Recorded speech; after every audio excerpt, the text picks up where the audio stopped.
গৌৰীপুৰত এজন এটিএম প্ৰবঞ্চক আটক। গৌৰীপুৰ চহৰৰ সুভাষপল্লী এটিএম পইণ্টৰ পৰা আটক প্ৰবঞ্চকটো। এজন যুৱকৰ পৰা এটিএম কাৰ্ড সলনি কৰোঁতে আটক প্ৰবঞ্চকটো। ধৃত প্ৰবঞ্চকটো ঝুগ্ৰাৰ পাৰৰ চহেল আলম মোল্লা। প্ৰবঞ্চকটোৰ পৰা প্ৰায় অৰ্ধশতাধিক এটিএম কাৰ্ড উদ্ধাৰ।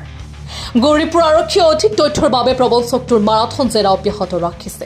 ঘটনা হলো আমি আইসি এটিএমে টাকা উঠাইতে, ঠিক আছে। টাকা উঠাইতে ফার্স্ট টাইমে আমার 5,000 টাকা আছে লিমিট হয়েছে। আমি ভাবলাম যে আমি 5,000 টাকা আমি উঠাবো না, তো আমি ক্যান্সেল করে দিয়েছি। পিছনে আসলো ও চোরটা যে আসলো ও আসলো, থাকার পরে কয় আমি এইভাবে টাকা উঠাতে লাগে। তো ঠিক আছে, তাহলে কীভাবে উঠাতে লাগে খালি আমার কয় দেখাই দিই। দেখাই দিল, দেখা দেওয়ার পরে যে 10,000 টাকা ফার্স্ট টাইমে উঠাইছি।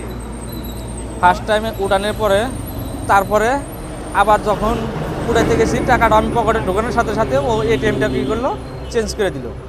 চেঞ্জ করে দিয়ে যখন এটিএম মেশিনে ঢুকাইছে, ঢুকানোর সাথে সাথে আমি তো টের পাইছি যে না এটা আমার এটিএম না।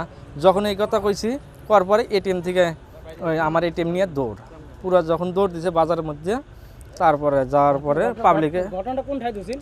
এটা হয়েছিল তোমার মাছাটি, গৌরীপুর সুভাষপল্লী। তার পিছত পাবলিকে ধইরা পুরা মাঠটারে দিছে, দিয়া থানায় দিয়েছে। এতিয়া এখন আছে থানায় আছে।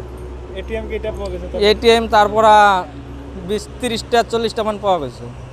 তার নাম জানেন কি? তার নাম সোহেল আক্তার নাকি।